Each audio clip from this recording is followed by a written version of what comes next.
네, 건축제도 두 번째 강의 시간입니다. 오늘은 건축물을 어떻게 묘사하는지를 보도록 할게요. 자, 묘사할 때 종류, 모는 종이를 이용하거나 투명 종이를 이용하거나 아니면 아예 보고 따라 그리는 게 있습니다. 모는 종이 묘사는 말 그대로 사각형으로 되어 있는 격자 모양으로 이루어져 있는 이러한 종이를 바로 모는 종이라고 하고요. 이 종이에 사각형 크기에 따라 규격을 정해 스케치를 하고 45도나 90도 같이 일정한 각도를 그릴 때 쉽습니다. 왜? 이렇게 격자가 있기 때문에 45도나 90도를 그릴 때 쉽겠죠. 이게 모는 종이 묘사고요. 그 다음 투명 종이 묘사는 그리고자 하는 대상물의 트레이싱지 페이퍼, 어제 우리 종이 배울 때 나왔는데 트레이싱지는 투명한 종이로 비치는 종이어서 이렇게 뒤에 무언가를 대고 따라 그릴 수 있다고 했죠. 올려놓고 그대로 그리는 게 바로 투명 종이 묘사고요. 보고 그리기는 말 그대로 그냥 여기에 이렇게 물체가 있으면 그 물체를 보고 그대로 관찰해서 그리는 것으로 그 물체에 대한 본질을 파악하는 데 주의를 기울여야겠습니다. 이것은 크게 어려운 내용이 아니기 때문에 한 번씩 보시면 되고요. 자, 그 다음에 묘사할 때 기법을 보시면 이 부분이 조금 자주 종종 나오게 됩니다. 자, 단선에 의한 묘사는 쉽게 얘기해서 선이에요, 선. 선의 종류와 굵기에 따라 단면선, 윤곽선, 모서리선, 재료 변화선 등을 표현할 수 있습니다. 우리가 지난 강의에서 선의 종류 배웠듯이 굵은 실선이 있었고 가는 실선도 있었고 1점세선, 2점세선이 있었죠. 이렇듯 선의 종류와 굵기에 따라 표현하는 것이고 굵은 선으로 그릴 때는 윤곽선을 어떻게 해요? 강하게 묘사하여 입체를 돋보이게 할 수 있습니다. 자, 그리고 그렇기 때문에 이건 단선이라는 것은 선의 종류를 하나로 해서 그리시면 되고요. 단선이니까. 그리고 여러 선은 말 그대로 선의 종류가 여러 개인 것으로 선의 간격에 변화를 주어서 이게 키포인트예요. 그래서 선의 간격에 변화를 주어 면을 표현하거나 입체를 표현합니다. 이렇게 해서 하나의 면이나 입체를 표현할 수 있습니다. 선의 간격을 다르게 하면 곡면을 표현할 수 있습니다. 자, 그 다음에 이젠 선으로만 표현하는 것이 아니라 선과 명암, 선으로 공간을 한정시켜 선으로 이렇게 공간을 한정시켜서 한 개를 만들고 그 안에 음영으로 명암을 넣는 것입니다. 일반적으로 그림자는 그늘보다 어둡게 묘사해야 합니다. 그림자는 이게 명암이고요. 점, 여러 개의 점으로 입체면이나 형태를 나타낼 때 그리고 각 면의 명암 차이를 표현할 수 있게 점을 촘촘하게 찍거나 또는 느슨하게 찍어 점의 간격을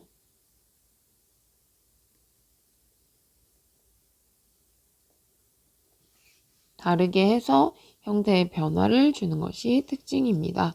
자, 그래서 이렇게 묘사 기법 종종 나오기 때문에 한 번씩 잘 살펴보시기 바랍니다. 자, 그 다음에 묘사 도구도 잘 나오는데요. 연필, 단단하거나 무른 정도에 따라서 연필은 총 17단계로 나누고 9H부터 6B까지 있습니다. 여기서 H는 하드로 단단하다라는 뜻이에요. 그리고 이렇게 6B 쪽으로 갈수록 물러지는 성질이 있고요. 연필로 묘사를 하게 될 경우에는 지우개로 지울 수 있다는 장점은 있지만 쉽게 번지거나 더러워진다는 단점이 있다라는 거 이거 잘 받으시기 바랍니다. 자, 연필과 반대로 잉크는 지울 수는 없어요. 지우지는 못하지만 도면에 깨끗하고 선명하게 그릴 수 있어요. 왜냐하면 번지거나 더러워지는 단점이 없기 때문에.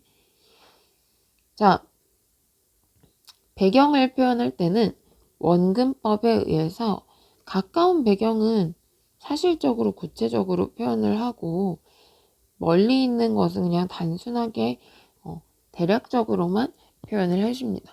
그리고 공간과 구조, 그들의 관계를 표현하는 요소에 지장을 주면 안 됩니다. 이 정도 봐두시고요. 자, 묘사 방법을 봤으면 이제 건축물을 본격적으로 그릴 때 표현하는 방법이 있습니다. 자, 투상도, 평면도, 단면도, 전개도, 인면도, 단면, 상세도 등 정면, 앞에서 또는 측면, 옆에서 보고 투영된 형상을 그리는 그림입니다. 자, 투시도는 시점에 의해서 분류를 하게 되는데요.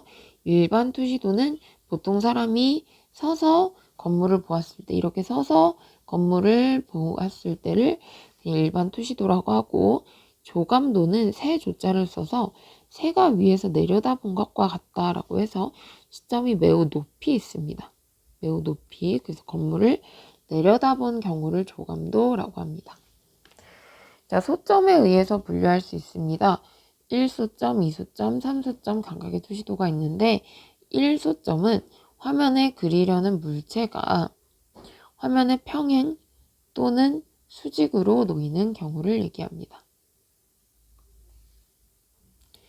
자, 앞에 그림에서 보시는 것과 같이 각 물체들이 모여서 이루어지는 사라지는 점을 소점이라고 하는데 그게 한 개 있는 경우를 1소점이라고 해요. 그래서 물체가 평행하게 놓이거나 이렇게 평행하게 놓이거나 아니면 아예 수직으로 놓여 있을 경우를 1소점 투시도라고 합니다. 2소점 투시도는 그럼 소점이 2개, 소실점이 2개인 것으로 이렇게 하나, 둘 2소점 투시도로 1소점에 비해 입체감을 표현할 수가 있습니다. 자, 그 다음에 3소점 투시도는 1소점, 2소점으로는 표현할 수 없는 비교적 시점이 높은 경우입니다. 이렇게 만나서 이루어지는 점이 소실점이 3개로 1소점과 2소점에 비해서 시점이 높은 편이죠. 그래서 이런 각각의 특징이 있고요. 자, 투시도 용어를 좀 보도록 하겠습니다.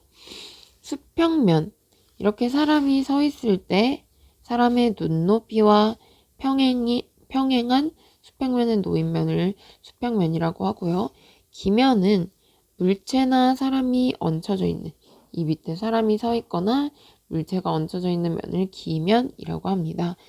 기선은 그 기면에 있는 이 기면과 화면에, 이게 화면이거든요. 화면에 바닥이 접하는, 수직으로 접하는 선을 기선이라고 해요. 그럼 화면을 먼저 보시면 화면이라는 것은 죄송해요.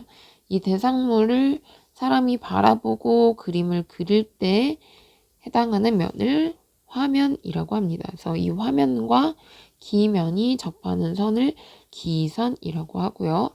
정점, 물체를 보는 사람이 서 있는 위치, 이 기면 위에서 물체를 보고 서 있는 사람이 서 있는 위치, 여기 이 지점을 정점이라고 해요. 시선축은 사람이 눈으로 바라보는 이 시선의 축을 시선축이라고 합니다. 시점은 정점이 서 있는 위치면 시점은 사람이 눈으로 볼 때 그 위치를 시점이라고 하게 됩니다. 자, 소실점은 풍경이나 물체가 멀어질수록 작아 보이고 이렇게 작아 보이고 결국 점이 되어서 보이지 않는 점을 소실점이라고 하게 됩니다. 자, 이 용어도 알아두시면 좋을 것 같아요. 자, 그래서 이렇게 수직선이 있고 수평선이 있는데 이렇게 사라져서 점처럼 보이는 소점이라고 표현할 수가 있겠습니다. 자, 얘는 3소점 투시도네요. 그쵸? 1, 2, 3 요것과 같이. 자, 그럼 문제를 한번 풀어보도록 하겠습니다. 다음 건축물 묘사 표현 방법에 대한 설명으로 옳지 않은 것. 윤곽선을 강하게 묘사하면 공간상의 입체가 돋보인다. 당연히 윤곽선이 강하면 돋보이겠죠. 맞고요. 각종 배경 표현은 건물의 배경이나 축적 스케일, 용도를 나타나는데 꼭 필요할 때만 적당히 표현한다. 그쵸? 너무 막 자세하게 표현할 필요도 없고 필요에 따라 적당히 표현해주면 됩니다. 자, 그리고 그림자는 그늘보다 밝게, 아까 그림자 같은 경우에는 그늘보다 어둡게 표현하라고 했었고요. 자, 그늘과 그림자는 물체의 위치, 보는 사람의 위치, 빛의 방향, 그림자가 비칠 바닥의 형태에 의해 표현을 달리한다. 맞습니다. 이런 거 자주 나올 거예요. 다음과 같은 특징을 갖는 묘사 도구. 밝은 상태에서 어두운 상태까지 명암을 표현할 수 있고 다양한 질감. 지울 수 있지만 번지거나 더러워진다. 답은 연필이죠. 연필에 대한 설명으로 틀린 것. 폭넓은 명암을 나타낸다. 연필을 연하게 하면 밝고요. 진하게 하면 어둡고 이렇게 명암을 다르게 할 수 있습니다. 다양한 질감 표현도 할 수 있고요. 자, 일반적으로 H가 많을수록 부르다. H는 하드의 약자로 단단하다라는 거고요. B가 될수록 부른 겁니다. 틀렸고요. 지울 수 있다라는 장점이 있지만 번지거나 더러워질 수 있다. 맞습니다. 답은 4번이 되겠습니다. 자, 또 나왔죠. 묘사도구 중 연필에 대한 설명으로 옳지 않은 것. 연필은 9H부터 6B까지 15종류의 FHB를 포함해서 17단계다. 자, 9H부터 6B의 F와 HB에서 17단계 맞고요. 밝은 상태에서 어두운 상태까지 명암을 나타낼 수 있다. 맞고요. 선명하게 보이고 도면이 더러워지지 않는다. 얘는 번지면서 더러워질 수가 있죠. 답은 틀린 건 3번입니다. 자, 묘사 표현에 대한 설명을 옳지 않은 것. 건축 도면에 사람을 그려넣는 목적은 스케일감을 나타내기 위해서다. 맞습니다. 수목 배치나 표현을 통해 건물 주변 대지의 성격을 나타낼 수 있다. 나무가 어떤 종류냐에 따라 대지가 어떤 특징을 가지고 있는지 나타낼 수 있죠. 선의 간격을 달리해서 면과 입체를 결정할 수 있다. 맞습니다. 음영, 쉽게 말해서 그림자인데요. 이건 이제 건물을 입체적으로 표현할 수 있어요. 근데 그걸 실시 설계도나 시공도에 주로 사용한다? 이건 아닙니다. 자, 배경 표현 방법으로 가장 올바른 것은 표면은 항상 섬세하게 한다? 항상 섬세한 거, 이런 거 항상 이런 말 틀렸어요. 가까이 있으면 섬세하고 자세하게 할 수 있지만 굳이 그렇게 할 필요 없을 때도 있죠. 자, 건물을 이해할 수 있도록 배경을 다소 크게 그린다? 작게 그려야 할 때도 있습니다. 배경을 다양하게 표현한다. 배경을 다양하게 표현하기도 하지만 웬만하면은 한 도면에서는 하나의 배경만 해주는 것이 좋겠죠. 자, 건물보다 앞쪽에 있는 건 가까이 있기 때문에 사실적으로 자세히 그리고 뒤쪽은 멀리 있기 때문에 단순하게 대략적으로 그린다. 맞습니다. 답은 4번이 되겠습니다. 자, 투상도의 종류 중 X, Y, Z 기본축이 120도씩 화면으로 나누어지는 것. 아까 살펴보지 않았는데요. 투시도 투상도에서 잠깐 보시면 X, Y, Z 기본축이 120도씩 이렇게 각각 120도씩